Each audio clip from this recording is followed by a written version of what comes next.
Viewers welcome back on program. So viewers गलबात करन जा रहे हैं भारत ते पाकिस्तान के क्राइसिस बारे कि भारत ते पाकिस्तान इस वेले वक्रो वक्री जड़ी है किस्म के क्राइसिस दे चों गुजर रहे हैं और भारत में जमहूरीयत के नाँ थले बहुत गिनती हिंदुओं का बोलबाला है ते सारे अदारियां का जुलूस कढ़िया जा रहा है। सो दूसरे पासे पाकिस्तान में एक वक्री किस्म का क्राइसिस है पर दोनों मुल्कों के जोड़े लोग ने किसी भी राहत लई जुडिशरी वाल देख रहे हैं। भाव भारतीय सुप्रीम कोर्ट और पाकिस्तान की सुप्रीम कोर्ट तो जी आवाम नूं बहुत ज़्यादा आसां ने ये आसां कितनियां पूरियां हो सकदियां ने इस बारे आपां गलबात करन जा रहे हैं और नाल ही जिहड़े तुहाडे मैसेज ने यूट्यूब के उपर जां फेसबुक के उपर वो आपां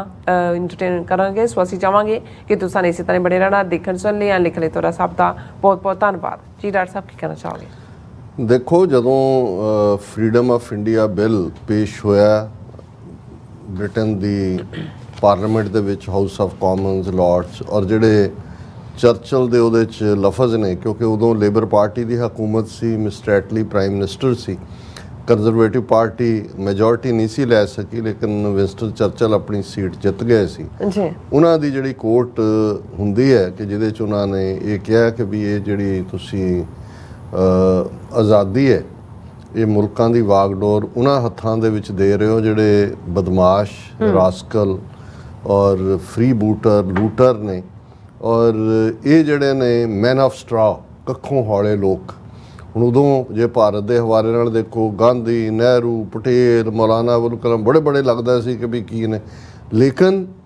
असी ये देखते हैं कि कुछ देर बाद ही इधर पाकिस्तान दे विच कायदे आज़म मोहम्मद अली जिन्हां आलमोस्ट 1 साल बाद वो इस जहान तो चले जाते हैं उस मुल्क च तां मौका ही नहीं बनया कि कोई उन्हां दा प्रॉपर वो कॉन्स्टिट्यूशन या तामीर और बाद दे विच जिहड़ा एक फौज और सिविलियन जे तुसीं 75 साल च देखो तो वो जिहड़े ने आपसी दावेदार रहे भावें सिविलियन एडमिनिस्ट्रेशन भी रही फौज का बोलबाला रहा। हालांकि फौज का एक वड्डा रोल भी है और अज ही कोई हिंदुत्व का कामेंटेटर कह रहा सी कि पाकिस्तान इक्को पिलर के उत्ते खड़ा है वो है फौज। जे उस पिलर नूं ढा दईए तो पाकिस्तान कलैप्स होएगा। सो ये लैफ्ट हैंडिड जिन्हों कंपलीमेंट कहते हैं तुसीं ये भी देख सकते हो कि भी अज बेशक पाकिस्तान की फौज जिहड़ी है वो भी विवादां दे घेरे च है खास तौर पर ये जिहड़ा सारा पीरीयड पिछला सियासी तौर पर जिवें हैंडलिंग हुई है मैं उसकी डिटेल च नहीं जावांगा पर मैं ये कहना चाहुंदा भी जे असीं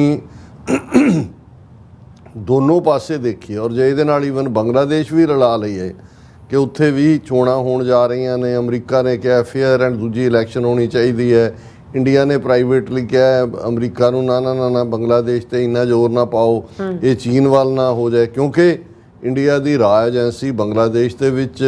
सीधा सीधा शेख हसीना दा एक्सटेंशन ही है इन्हां दी और जिहड़ियां उत्थे राइवल धिरां ने वो पावर च ना आ जाण इसलिए राह उत्थे जिहड़ी आ वो सारी खेड नूं खेडदी है। हुण भारत का हाल ये है भी जमहूरीयत सब तो वड्डी वोटां EVM मशीनां इधर उधर पर तुसीं देखो भी किवें अथॉरिटेरियन रूल डेमोक्रेसी दे नां थल्ले लैजिसलेचर तुहाडे कोल ब्रूट मैजोरिटी है तुसीं जिहड़ी कॉन्स्टिट्यूशनल गारंटी आर्टिकल 370 दी दित्ती है उहनूं उड़ा दिओ गंदा जिहा कागज़ अमित शाह फड़ के आउंदा है राज सभा च उहनूं पढ़दा है तो उहनां दा काम मुका दित्ता जांदा और कोई पुछण वाला नहीं। हुण लै 4 साल सुप्रीम कोर्ट भी भावें सुत्ता पर हुण जदों सुप्रीम कोर्ट च डिबेट चल रही है कि कश्मीर जो ने पूछा जी इलैक्शन क्यों नहीं करवा रहे कदों कराओगे उहदा स्टेटहुड कदों करोगे उहदा एब्रोगेशन जे प्रेजिडेंट का की इहदे ते विचार सी की है लोकां नूं होप लगन लग गई कि जी जिहड़ी जुडिशरी है शायद उहदे चों होए। और मैं अगे भी अपने इस प्रोग्राम के हवाले नाल ही कहा सी कश्मीर का कि कुछ नहीं निकलना अल्टीमेटली ਵੱਧ ਤੋਂ ਵੱਧ स्टेटहुड तो पहला भी जो आर्टिकल 370 फिर भी फौज ही रूल करती सी उत्थे पर हुंदा ये है भी जो तुसी छड़प्पा मार के किसी तो कुछ खो लैंदे हो वो बिल्कुल डिप्राइव्ड हुंदा है तो फिर जो तुसी उसनूं एक चप्पा तोड़ के उहदा ही हुंदा है वो देना दिंदे हो तो उन्होंने जां उहदे आले दुआले नूं लगदा चलो कुछ राहत तां मिली। हुण हाल दोनों मुल्कां दी जनता दा यही हो चुका है सिस्टम टोटली पाकिस्तान च फौज वर्सेस सिविलियन जे उस डिबेट च ना भी जाइए तो कुल मिला के आम लोग जिहड़े जूझ रहे हुंदे ने गरीबी दे नाल रोटी कपड़ा मकान नाल इंसाफ नाल अदल नाल सेफ्टी नाल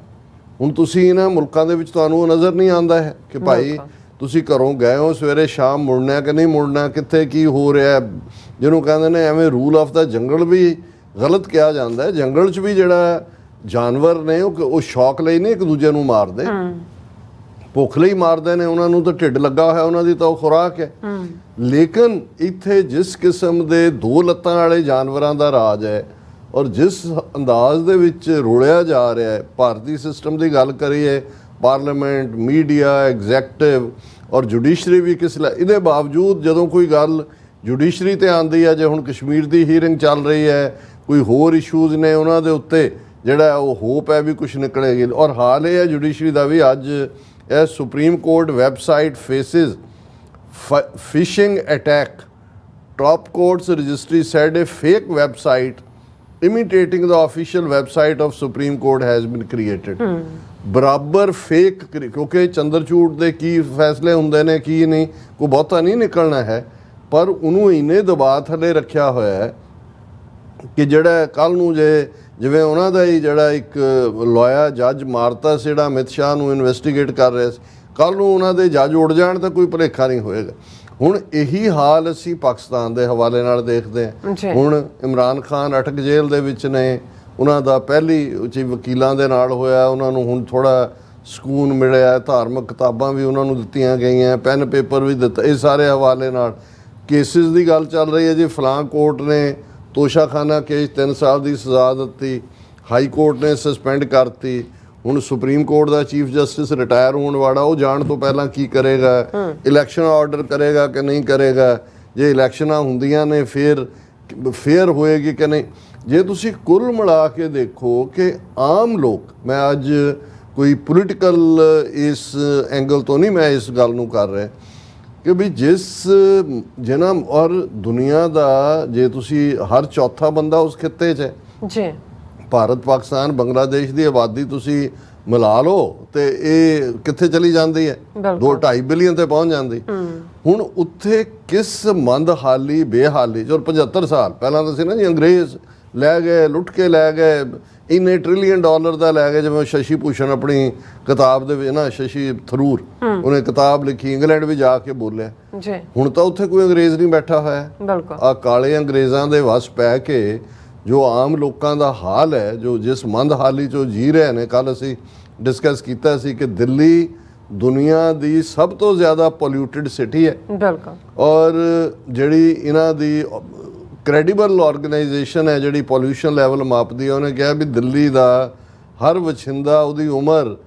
12 ਸਾਲ ਘੱਟ ਹੋਏਗੀ, ਇਸ ਲੈਵਲ ਦੀ ਪੋਲਿਊਸ਼ਨ ਹੈ। ਹੁਣ ਜਿੱਥੇ ਲੋਕਾਂ ਨੂੰ ਮੁੱਢਲੀਆਂ ਤੁਸੀਂ ਸਹੂਲਤਾਂ, ਬਿਜਲੀ, ਪਾਣੀ, ਸੇਫਟੀ, ਸਿਕਿਉਰਿਟੀ ਅਦਲ ਨਹੀਂ ਦੇ ਸਕੇ,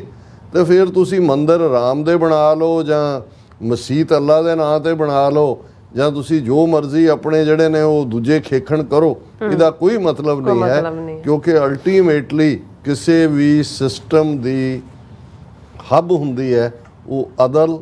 ਜਸਟਿਸ, ਨਿਆਂ। ਹਾਲਾਂ ਹੋਪ ਦੋਨੋਂ ਪਾਸਿਆਂ ਨੂੰ ਹੈ। ਪਾਕਿਸਤਾਨ ਵੀ ਸਮਝਦਾ ਵੀ ਸੁਪਰੀਮ ਕੋਰਟ ਸ਼ਾਇਦ ਕੋਈ ਮੈਜਿਕ ਵੈਂਡ, ਕੋਈ ਜਾਦੂ ਦੀ ਛੜੀ ਘੁਮਾਏ, ਕਰਪਟ ਪੋਲੀਟੀਸ਼ੀਅਨਸ ਵੀ ਸਿੱਧੇ ਹੋ ਜਾਣ, ਆਰਡਰ ਵੀ ਠੀਕ ਹੋਏ। ਹੋਣਾ ਨਹੀਂ ਹੈ। ਭਾਰਤ ਵਾਲੇ ਵੀ ਸਮਝਦੇ ਨੇ ਕਿ ਜੀ ਭਾਵੇਂ ਮੋਦੀ ਹੈ, ਦੂਜਾ ਹੈ, ਸੁਪਰੀਮ ਕੋਰਟ 'ਚ ਕੁਛ ਨਹੀਂ ਹੋਣਾ। ਅਲਟੀਮੇਟਲੀ ਜਿੱਥੇ ਇਨਸਾਨੀਅਤ ਨਹੀਂ ਰਹਿੰਦੀ, ਇਨਸਾਨੀਅਤ ਚੀਜ਼ ਜਿਹਦੇ ਦੁਆਲੇ ਸਾਰੇ ਸਿਸਟਮ ਘੁੰਮਦੇ ਨੇ, ਹੈ ਤਾਂ ਇਹ ਮੇਰੀ ਜਿਹੜੀ ਹੈ ਉਹ ਡਿਸਅਪੁਆਇੰਟਿੰਗ ਟਿੱਪਣੀ ਹੋਏਗੀ ਬਹੁਤਿਆਂ ਦੇ ਲਈ। ਪਰ ਇਹ ਨਜ਼ਰ ਆ ਰਿਹਾ ਕਿ ਭਾਈ ਇਹ ਜਿਹੜੇ ਲੋਕ ਨੇ ਉਹਨਾਂ ਦੇ ਉਹ ਹੋਪ ਅਗੇਂਸਟ ਹੋਪ ਹੀ ਹੁੰਦੀ ਹੈ, ਨਿਕਲਣਾ ਪਾਣਾ ਇਹਦੇ 'ਚੋਂ ਕੁਛ ਨਹੀਂ ਹੈ ਜੀ। ਰਾਜ ਸਾਹਿਬ, ਸੋ ਹੁਣ ਆਪਾਂ ਆਪਣੇ ਵਿਊਅਰਸ ਦੇ ਜਿਹੜੇ ਮੈਸੇਜ ਨੇ ਉਹ ਲੈਂਦੇ ਹਾਂ। ਔਰ ਖਾਲਸਾ ਦੇਸ਼ ਪੰਜਾਬ, ਬਲਜੀਤ ਵੜੈਚ, ਖਾਲਸਾ ਰਾਜ ਐਂਡ ਡਾਕਟਰ ਪਰਮਜੀਤ ਸਿੰਘ ਸਮਰਾ ਜੀ ਸਾਨੂੰ ਸਾਰਿਆਂ ਨੂੰ ਫਤਿਹ ਬੁਲਾਉਂਦੇ ਨੇ। ਔਰ ਇਸੇ ਤਰ੍ਹਾਂ ਜ਼ੁਬੇਰ ਜੀ ਹੋਰਾਂ ਦੇ ਕਾफ़ी सारे मैसेज ने और ये कहते हैं कि डॉक्टर साहब ये बड़ी अच्छी बात है कि आप अपने शहीदों को नहीं भूलते। इंदिरा गांधी को सजा याफ्ता करने वाले शहीद खालसा को हमेशा याद रखा जाएगा। जी जी, शहीद ही कौम दी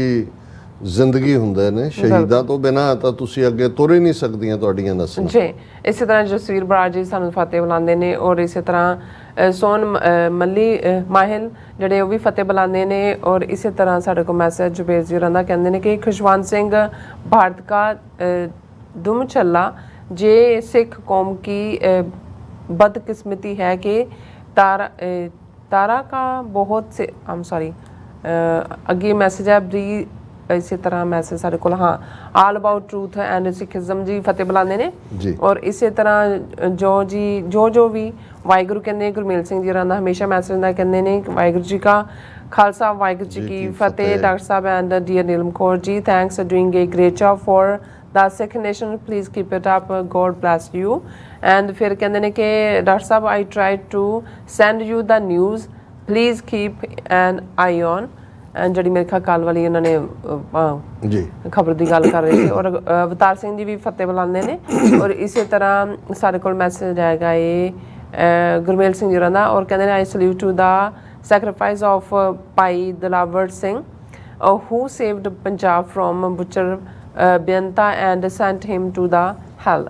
और राणा आबिद भी सानू एवरी डे देखते हैं पाकिस्तान तो उन्होंने बहुत बहुत शुक्रिया और खालिस्तान इन्होंने कल कहा सी भी मुल्तान दा सोन हलवा और अंब भेजने ने हाँ जी कदों भेजने लियाओ जरा बहुत चीज़ां ना मुक जाए हाँ जी बिल्कुल बहुत मेहरबानी हाँ जी और इसी तरह सारे को मैसेज आ गया सुखदेव सिंह जी भी फतेह बुलाते हैं खालिस्तान जिंदाबाद कहते हैं और जसबीर बराड़ जी भी खालिस्तान जिंदाबाद कहते हैं और इसी तरह मैसेज हैगा साडे कोल आपस ਵਿੱਚ ਹੀ ਰਾਣਾ ਜੀ ਔਰ ਜਾਕੂਬ ਜੀ ਆਪਸ ਵਿੱਚ ਇਹਨਾਂ ਦਾ ਹਾਂਜੀ ਲੱਗੇ ਕਰਦੇ ਨੇ ਉਹ ਵੀ ਕਹਿੰਦੇ ਨੇ ਮੈਂ ਲਾਹੌਰੀ ਹਾਂ ਲਾਹੌਰ ਮਿਸ ਕਰਦਾ ਹਾਂ ਪਰ ਰਹਿੰਦਾ ਮੈਂ ਨਿਊਯਾਰਕ ਡਾਕਟਰ ਸਾਹਿਬ ਨਾਲ ਹਾਂਜੀ ਮੁਲਤਾਨ ਚ ਕਹਿੰਦੇ ਆਪਾਂ ਮਿਲਾਂਗੇ ਔਰ ਜਗਸੀਰ ਸਿੰਘ ਸਿੱਧੂ ਜੀ ਕਾਫੀ ਦਿਨਾਂ ਬਾਅਦ ਆਏ ਨੇ ਔਰ ਸਾਨੂੰ ਦੋਨਾਂ ਨੂੰ ਫਤਿਹ ਬੁਲਾਉਂਦੇ ਨੇ ਜਸਕੀਰ ਸਿੰਘ ਜੀ ਵੀ ਫਤਿਹ ਬੁਲਾਉਂਦੇ ਨੇ ਔਰ ਵਾਹਿਗੁਰੂ ਜੀ ਕਾ ਖਾਲਸਾ ਵਾਹਿਗੁਰੂ ਜੀ ਕੀ ਫਤਿਹ और इसी तरह मैसेज आएगा ये मैं विच चुनते मैसेज ही पढ़ रही अवतार सिंह जी फतेह बुलाते हैं और कि माइक थोड़े तो मैं लैंदा साडे वीर बॉब सिंह ਜਿਹੜੇ पिछले 3-4 दिन तो गैर हाजिर सी मैं पूरा हफ्ता ही गायब सी हाँ हफ्ता ही गायब सी ਤੁਸੀਂ ਜ਼ਿਆਦਾ ਟਰੈਕ ਰੱਖਦੇ ਮੈਂ ਉਹਨਾਂ ਨੂੰ ਪੁੱਛਿਆ ਫਿਰ ਉਹਨਾਂ ਨੇ ਲਿਖਿਆ ਸੀ ਵਾਪਸ ਕਿ ਵੀ ਉਹ ਲੰਬੀ ਡਰਾਈਵ ਕਰ ਰਹੇ ਨੇ ਕਾਰ ਕੈਲੀਫੋਰਨੀਆ 'ਚ ਸੀ ਅੱਜ ਉਹਨਾਂ ਦਾ ਮੈਸੇਜ ਹੈ ਫਤਿਹ ਵੀ ਹੈ ਜੀ ਔਰ ਉਹਨਾਂ ਨੇ ਕਿਹਾ ਖਿਮਾ ਦਾ ਜਾਚਕ ਹਾਂ ਪਿਛਲੇ ਦਿਨੀ ਕੰਮ ਦੇ ਸਿਲਸਿਲੇ 'ਚ ਬਾਹਰ ਸੀ ਅੱਜ ਡਰਾਈਵਿੰਗ ਕਰਕੇ ਸੁਝਾਅ ਸਵਾਲ ਟਾਈਪ ਨਹੀਂ ਹੋ ਸਕਿਆ ਅਜੇ ਵੀ ਡਰਾਈਵਿੰਗ ਕਰ ਰਹੇ ਨੇ ਪਰ ਸੁਣ ਰਹੇ ਆ ਸਾਰਾ ਪ੍ਰੋਗਰਾਮ ਬਹੁਤ ਵਧੀਆ ਵਿਚਾਰ ਤੇ ਦਲੀਲਾਂ ਧੰਨਵਾਦ ਬੌਬ ਸਿੰਘ ਜੀ ਹੁਣ ਤੁਸੀਂ ਇਨਸੈਪਰੇਬਲ ਪਾਰਟ ਬਣ ਗਏ ਹੋ ਜਦੋਂ ਤੁਹਾਡਾ ਕਮੈਂਟ ਨਹੀਂ ਹੁੰਦਾ ਸਾਨੂੰ ਲੱਗਦਾ ਵੀ ਕਿੱਥੇ ਚਲ ਗਏ ਜੀ ਰਾਜਵੀਰ ਸਿੰਘ ਜਸਬੀਰ ਸਿੰਘ ਪ੍ਰਭਦਿਆਲ ਸਿੰਘ ਸੋਹਣ ਸਿੰਘ ਮਾਲ ਬਿੱਲਾ ਨੀਲਾ ਇਹਨਾਂ ਸਾਰਿਆਂ ਦੀ ਫਤਿਹ ਮੈਸੇਜ ਹੈ ਬਿੱਲਾ ਨੀਲਾ ਨੇ ਕਿਹਾ ਖਾਲਿਸਤਾਨ 'ਚ ਚੰਡੀਗੜ੍ਹ ਦਾ ਨਾਮ ਬਦਲ ਕੇ ਦਿਲਾਵਰਗੜ੍ਹ ਰੱਖਿਆ ਜਾਏਗਾ ਇਹ ਬਹੁਤ ਸੋਹਣਾ ਸੁਝਾਅ ਹੈ ਇਹਨਾਂ ਨੇ ਬਿਲਕੁਲ ਸੋ ਨਾਈਸ ਹਾਂਜੀ ਗੁਲਾਮ ਨਾ ਰਹੋ ਉਹਨਾਂ ਨੇ ਕਹਿੰਦੇ ਨੇ ਕਿ ਕਈ ਪੁੱਛਦੇ ਰਹਿੰਦੇ ਨੇ ਖਾਲਿਸਤਾਨ ਦੀਆਂ ਹੱਦਾਂ ਦੱਸੋ ਹੁਣ ਨਾਟੋ ਦੇ ਆਗੂ ਨੇ ਨਕਸ਼ਾ ਜਾਰੀ ਕਰ ਦਿੱਤਾ ਮੇਰੇ ਕੋਲ ਵੀ ਇਹ ਨਕਸ਼ਾ ਆਇਆ ਔਰ ਮੈਂ ਕਿਉਂਕਿ ਅੱਜ ਹੀ 2-3 ਹੋਰ ਸੋਰਸਿਸ ਨੂੰ ਵੀ ਕਿਹਾ ਉਹਦੀ ਕਨਫਰਮੇਸ਼ਨ ਦੇ ਲਈ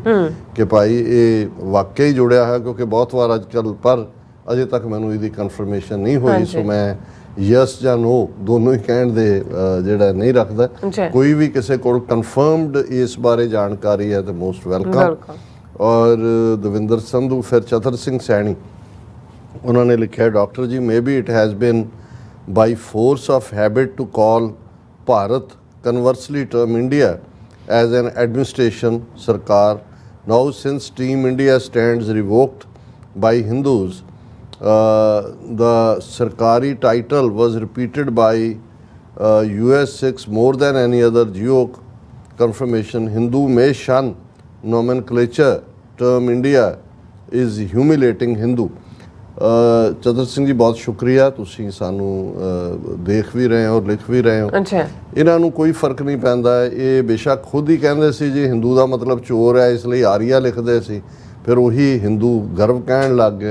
ਹੁਣ ਉਹੀ ਹਿੰਦੂ ਤਵਾ ਕਹਿਣ ਲੱਗ ਗਏ ਸੋ ਅਲਟੀਮੇਟਲੀ ਗੱਲ ਨਾ ਕੀ ਹੈ ਕੀ ਨਹੀਂ ਪਰ ਇਹਦੇ 'ਚ ਕੋਈ ਸ਼ੱਕ ਨਹੀਂ ਹੈ ਕਿ ਬਹੁ ਗਿਣਤੀ ਦਾ ਰਾਜ ਔਰ ਅਲਟੀਮੇਟਲੀ ਬਹੁ ਗਿਣਤੀ ਦਾ ਮਤਲਬ ਬ੍ਰਾਹਮਣਵਾਦ ਦੀ ਆਈਡੀਓਲੋਜੀ ਹੈ ਇੰਨੀ ਗੱਲ ਸਾਨੂੰ ਸਮਝਣੀ ਹੋਏਗੀ ਟੋਨੀ ਢੀਂਡਸਾ ਪਰਦੇਸੀ ਜੀਵਾਤਮਾ ਗੁਲਾਮ ਨਾ ਰਹੋ ਉਹਨਾਂ ਦੀ ਆਈਡੀ ਤੋਂ ਖਾਲਿਸਤਾਨ ਜ਼ਿੰਦਾਬਾਦ ਦੂਜੇ ਔਰ ਵੀਰ ਕਮਲ ਸਿੰਘ ਲਿਖਦੇ ਨੇ ਪਹਿਲੀ ਗੱਲ ਇਹ ਹੈ ਕਿ ਅਸੀਂ ਰੂਹਾਨੀ ਸਿੱਖ ਹਸਤੀਆਂ ਬਾਰੇ ਫਿਲਮਾਂ ਬਣਾਉਣ ਦੇ ਹੱਕ ਵਿੱਚ ਨਹੀਂ ਜੋ ਪ੍ਰਚਾਰ ਦੀ ਗੱਲ ਕਰਦੇ ਹਨ ਉਹ ਇਸਲਾਮ ਵੱਲ ਦੇਖ ਸਕਦੇ ਹਨ ਕਿ ਉਹ ਵੀ ਪ੍ਰਚਾਰ ਕਰਦੇ ਹਨ ਬਿਨਾਂ ਫੋਟੋ ਤੇ ਫਿਲਮਾਂ ਤੋਂ ਦੂਜਾ, ਇਹ ਫਿਲਮਾਂ ਬਣਾਉਣ ਵਾਲਿਆਂ ਦੀ ਮਾਨਸਿਕਤਾ ਤੇ ਹੈ ਕਿ ਉਹ ਆਪ ਕਿਹੋ ਜਿਹੇ ਹਨ। ਜਿਵੇਂ ਵਿਸਮਾਦ ਵਾਲਿਆਂ ਨੇ ਕਾਰਟੂਨ ਫਿਲਮਾਂ ਬਣਾਈਆਂ ਸਨ, ਉਹਨਾਂ ਵਿੱਚ ਅੱਖਰ ਚੋਣ, ਰੌ ਰੀਤਾਂ, ਰੂਹਾਨੀਅਤ ਤੇ ਮਰਿਆਦਾ ਆਦਿ ਦੂਜੀਆਂ ਫਿਲਮਾਂ ਨਾਲੋਂ ਬਹੁਤ ਉੱਤਮ ਸੀ। ਮੈਨੂੰ ਵਿਦੇਸ਼ਾਂ ਵਿੱਚੋਂ ਜਾ ਕੇ ਕੁਝ ਚਿਰ ਮਹਿਤੇ ਰਹਿਣ ਦਾ ਮੌਕਾ ਮਿਲਿਆ ਤਾਂ ਮੈਂ ਦੇਖਿਆ ਕਿ ਇਤਿਹਾਸ ਦੀ ਕਥਾ ਪੁਰਾਤਨ ਤਰੀਕੇ ਨਾਲ ਬਿਨਾਂ ਕਿਸੇ ਵਿਸਥਾਰ ਦੇ ਹੁੰਦੀ ਹੈ। ਉਹ ਸੁਣਨ ਨਾਲ ਹੀ ਤੁਹਾਡੇ ਮਨ ਵਿੱਚ ਇੱਕ ਫਿਲਮ ਚੱਲਦੀ ਹੈ ਜੋ ਤੁਹਾਨੂੰ ਗੁਰੂ ਕਾਲ ਵਿੱਚ ਲੈ ਜਾਂਦੀ ਹੈ ਤੇ ਸਾਰੇ ਪਾਤਰ ਤੁਹਾਡੇ ਅੰਦਰ ਹੀ ਚਿਤਰੇ ਜਾਂਦੇ ਹਨ। ਉਸ ਆਨੰਦਮਈ ਪ੍ਰਚਾਰ ਦੇ ਮੁਕਾਬਲੇ ਇਹ ਫਿਲਮਾਂ ਕੁਝ ਵੀ ਨਹੀਂ। ਬੜੀ ਪਤੇ ਦੀ ਗੱਲ ਵੀਰ ਕਮਲ ਸਿੰਘ ਨੇ ਕੀਤੀ ਹੈ। ਔਰ ਸਾਨੂੰ ਵੀ ਜਦੋਂ ਅਸੀਂ ਬਚਪਨ 'ਚ ਇਤਿਹਾਸ ਦੇ ਹਵਾਲੇ ਨਾਲ ਦੇਖੀਏ, ਅੱਜ ਭਾਵੇਂ ਗੁਰਪ੍ਰਤਾਪ ਸੂਰਜ ਗ੍ਰੰਥ ਜਾਂ ਦੂਸਰਿਆਂ ਦੇ ਉੱਤੇ ਬਹੁਤ ਸਾਰੀ ਨੈਗੇਟਿਵਿਟੀ ਜ਼ਿਆਦਾ ਹੁੰਦੀ ਹੈ, ਲੇਕਿਨ ਅਸੀਂ ਦੇਖਦੇ ਹਾਂ ਕਿ ਵੀ ਸਵੇਰ ਦਾ ਦੀਵਾਨ ਤਾਂ ਹਰ ਥਾਂ, ਰਹਿਰਾਜ ਸਾਹਿਬ ਜਿਹੜਾ ਆਸਾ ਦੀ ਬਾਤ ਕਿਤੇ ਸੀ ਨਹੀਂ ਸੀ, ਨਿਤਨੇਮ ਜਾਂ ਦੂਸਰਾ, ਸ਼ਾਮ ਨੂੰ ਜਿਹੜਾ ਹੈ ਉਹ ਗੁਰੂ ਇਤਿਹਾਸ ਦੀ ਕਥਾ, ਔਰ ਕਥਾ ਦੇ ਵਿੱਚ ਜ਼ਾਹਰ ਹੈ ਕਿ ਇੱਕ ਪੋਥੀ ਪੜ੍ਹ ਰਿਹਾ ਸਿੰਘ,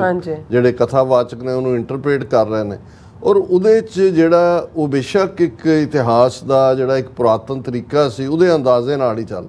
ਪਰ ਤੁਹਾਡੇ 'ਚ ਇੱਕ ਕਿਉਰੋਸਿਟੀ ਵੀ ਹੁੰਦੀ ਸੀ ਵੀ ਅਗਲੇ ਦਿਨ ਕੀ ਹੈ। ਜੇ ਹੁਣ ਮੈਨੂੰ ਯਾਦ ਹੈ ਵੀ 6ਵੇਂ ਪਾਤਸ਼ਾਹ ਦੀ ਜਿਹੜੀ ਹੈ ਉਹ 4 ਜੰਗਾਂ ਦਾ ਜ਼ਿਕਰ ਹੈ ਕਿ ਜੀ ਹੁਣ ਆ ਗਿਆ ਫੌਜ, ਇੱਥੇ ਆ ਗਈ, ਹੁਣ ਇਹ ਹੈ, ਇਧਰੋਂ ਭਾਈ ਬਿਧੀ ਚੰਦ ਨੇ, ਇਧਰੋਂ ਭਾਈ ਪਿਰਾਣਾ ਨੇ, ਉਧਰ ਇਹ ਹੈ, ਔਰ ਉਦੋਂ ਤੱਕ ਟਾਈਮ ਫਿਕਸ ਹੁੰਦਾ ਹੈ ਕਿਉਂਕਿ ਫਿਰ ਉਸ ਤੋਂ ਬਾਅਦ ਸੋਹਿਲਾ ਔਰ ਸੁਖਾਸਨ ਹੁੰਦਾ, ਔਰ ਤੁਹਾਡੀ ਉਹ ਕਿਉਰੋਸਿਟੀ, ਉਹ ਬਿਲਕੁਲ ਜਿਵੇਂ ਉਹਨਾਂ ਨੇ ਮੇਰੇ ਮਨ ਦੀਆਂ ਨਜ਼ਰਾਂ ਸਾਹਮਣੇ ਆ ਕਿ ਪਾਤਰ ਚਿਤਰੇ ਜਾ ਰਹੇ, ਤੁਸੀਂ ਖੁਦ ਜਿਹੜਾ ਹੈ ਉਸ ਜੰਗ ਦੇ ਮੈਦਾਨ ਨੂੰ ਮਹਿਸੂਸ ਕਰ ਰਹੇ ਹੋ, ਤੁਸੀਂ ਸਿੱਖ ਯੋਧਿਆਂ ਨੂੰ ਮਹਿਸੂਸ ਕਰ ਰਹੇ ਹੋ, ਔਰ ਉਹਦਾ ਇੱਕ ਆਪਣਾ ਇੰਪੈਕਟ ਹੈ। ਔਰ ਇਵੇਂ ਹੀ ਜਿਵੇਂ ਸਾਡੇ ਇੱਕ ਵੀਰ ਨੇ ਲਿਖਿਆ ਸੀ ਕਿ ਵੀ ਜਦੋਂ ਤੁਸੀਂ ਕਿਤਾਬ ਪੜ੍ਹਦੇ ਹੋ ਬਿਲਕੁਲ ਉਹਦੇ ਨਾਲ ਇੰਪੈਕਟ ਹੈ। ਇਹ ਠੀਕ ਹੈ ਕਿ ਵੀ ਇਹਨੂੰ ਤੁਸੀਂ ਡਿਨਾਈ ਨਹੀਂ ਕਰ ਸਕਦੇ, ਜਾਂ ਇਹ ਜਦੋਂ ਅੱਜ ਇੱਕ ਨਵੀਂ ਟੈਕਨੀਕ ਜਾਂ ਇੱਕ ਤਰੀਕਾ ਆਸਾਨੀ ਨਾਲ, ਅੱਜ ਹੀ ਹਾਰਵਰਡ ਤੋਂ ਡਾਕਟਰ ਨੇ, ਉਹਨਾਂ ਨਾਲ ਗੱਲ ਹੋ ਰਹੀ ਸੀ, ਉਹ ਚੱਲਿਆ ਵੀ ਅਸੀਂ ਕਿਵੇਂ ਗੱਲ ਕਰੀਏ। ਉਹਨਾਂ ਨੇ ਕਿਹਾ ਜੀ ਅਸੀਂ ਵੀ ਇਸ ਪ੍ਰੋਜੈਕਟ ਤੇ ਸੋਚ ਰਹੇ ਹਾਂ ਕਿ 10-12 ਮਿੰਟ ਦੀ ਵੀਡੀਓ ਹਿਸਟੋਰੀਕਲ ਔਰ ਉਸ ਦੇ ਉੱਤੇ ਬਰੀਫ ਕਾਮੈਂਟਰੀ। ਤੇ ਮੈਂ ਉਹਨਾਂ ਨੂੰ ਕਿਹਾ, ਮੈਂ ਕਿਹਾ ਜੀ ਅਸੀਂ ਵੀ ਦੇਖਦੇ ਹਾਂ, ਮੈਂ ਕਿਹਾ ਹਾਲਾਂਕਿ ਸਾਡੇ ਸੈਗਮੈਂਟ ਕਈ ਵਾਰੀ 40-40 ਮਿੰਟ ਤੇ ਚਲੇ ਜਾਂਦੇ ਨੇ, ਪਰ ਜਿਹੜਾ ਐਵਰੇਜ ਟਾਈਮ ਦੇਖਣਾ ਹੋਏ, ਜਿਹੜੀ ਵੀਡੀਓ ਵੀ 12-13-14 ਮਿੰਟ 15 ਮਿੰਟ ਤੋਂ ਵੀ ਘੱਟ ਹੈ, ਉਹਦੇ ਜਾਣ ਦੇ ਚਾਂਸਸ ਜ਼ਿਆਦਾ ਹੁੰਦੇ ਨੇ, ਕਿਉਂਕਿ ਹੁਣ ਉਹ ਰਿਹਾ ਹੀ ਨਹੀਂ ਹੈ, ਨਾ ਉਹ ਅਟੈਂਸ਼ਨ ਸਪੈਨ ਹੈ, ਨਾ ਕੰਟੀਨਿਊਟੀ ਹੈ। ਸੋ ਉਸ ਲਿਹਾਜ਼ ਨਾਲ ਜਿਹੜਾ ਕੁਝ ਚੀਜ਼ਾਂ ਉਹ ਅਨਅਵੋਇਡੇਬਲ ਨੇ, ਲੇਕਿਨ ਜਿਹੜੀ ਗੱਲ ਉਹਨਾਂ ਨੇ ਸ਼ੁਰੂ 'ਚ ਕਹੀ ਕਿ ਭਾਈ ਜਿਹੜੀ ਸਾਡੇ ਰੂਹਾਨੀਅਤ ਵਾਲੇ ਇਮੇਜ ਹੈ ਜਾਂ ਦੂਸਰਾ, ਉਸ ਦੀ ਤਾਂ ਕੋਈ ਨਕਲ ਹੋ ਨਹੀਂ ਸਕਦੀ, ਪਰ ਸਾਨੂੰ ਦੂਸਰੇ ਪਾਸੇ ਜਿਹੜਾ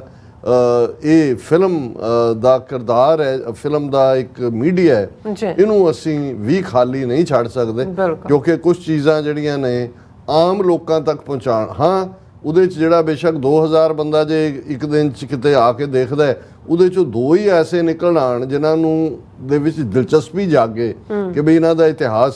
ਦੇਖੀਏ, ਔਰ ਉਹ ਅੱਗੇ ਰਿਸਰਚਰ ਹੋਣ, ਉਹਦੇ 'ਚ ਡੈਡੀਕੇਟ ਹੋਣ, ਤੇ ਇਹੀ ਇਹਦੇ 'ਚੋਂ ਕਿਹਾ ਜਾ ਸਕਦਾ। ਬਾਕੀ ਤਾਂ ਜਿਵੇਂ ਧਰਮ ਦੀ ਸਿੱਖਿਆ, ਉਹ ਮਾਪਿਓ ਤੁਹਾਡਾ ਘੜਿਆ ਜਾਣਾ, ਗੁਰਮੁਖ ਦੀ ਸੰਗਤ, ਔਰ ਉਸ ਦੇ ਵਿੱਚ ਜਿਹੜਾ ਸਾਡਾ ਰਵਾਇਤੀ ਅੰਦਾਜ਼ ਹੈ, ਉਸ ਦੀ ਇੱਕ ਆਪਣੀ ਅਹਿਮੀਅਤ ਹੈ। ਔਰ ਵਰਿੰਦਰ ਸਿੰਘ ਹੋਰਾਂ ਨੇ ਲਿਖਿਆ, ਬੇਅੰਤਾ ਚੰਡੀਗੜ੍ਹ ਵਿੱਚ ਗੂੰਜੇ, ਇੱਕੋ ਬੰਬ ਨੇ ਲਾਤਾ ਖੂੰਜੇ, ਬਾਡੀਗਾਰਡ ਗਏ ਸਭ ਹੁੰਜੇ, ਦਿਲਾਵਰ ਸਿੰਘ ਖਿਲਾਰਦਾ ਸਿਜਦਾ ਦਿਲਾਵਰ ਸਿੰਘ ਜੀ ਦੀ ਮਹਾਨ ਕੁਰਬਾਨੀ ਨੂੰ। ਬਹੁਤ ਬਹੁਤ ਸ਼ੁਕਰੀਆ ਜੀ ਰਾਜ ਸਾਹਿਬ, ਤੁਹਾਡਾ ਬਹੁਤ ਬਹੁਤ ਸ਼ੁਕਰੀਆ, ਤੁਸੀਂ ਆਪਣੇ 4 ਸਾਡੇ ਦਰਸ਼ਕਾਂ ਨਾਲ ਸਾਂਝੀ ਕੀਤੀ ਨੇ। ਸੋਸ਼ਲ ਕੋਲ ਲੈਣੇ ਇਜਾਜ਼ਤ। ਵਿਊਅਰਸ, ਸਾਡੇ ਪ੍ਰੋਗਰਾਮ ਦਾ ਸਮਾਂ ਇੱਥੇ ਸਮਾਪਤ ਹੁੰਦਾ। ਤੁਸੀਂ ਆਪਣੀ ਰਾਏ ਦੇ ਸੁਝਾਅ ਸਾਨੂੰ ਭੇਜਣਾ ਭੁੱਲਣਾ ਸਾਡੇ ਇਸ ਪਤੇ ਤੇ sos@tvrefour.tv ਤੇ ਅਸੀਂ ਆਪਣਾ ਪ੍ਰੋਗਰਾਮ ਲੈ ਕੇ ਫਿਰ ਦੁਬਾਰਾ ਤੁਹਾਡੇ ਸਾਹਮਣੇ ਮੁੱਖ ਹੋਵਾਂਗੇ। ਤਦ ਤੱਕ ਲਈ ਮੈਨੂੰ ਤੇ ਆਪਣਾ ਸੁਣਾ ਗਿਆ ਦੋ ਦੇਖਦੇ ਰਹੋ TV4 ਬੁਲਾ ਦਿਓ ਫਤਿਹ। ਵਾਹਿਗੁਰੂ ਜੀ ਕਾ ਖਾਲਸਾ, ਵਾਹਿਗੁਰੂ ਜੀ ਕੀ ਫਤਿਹ। ਰੱਬ ਰਾਖਾ।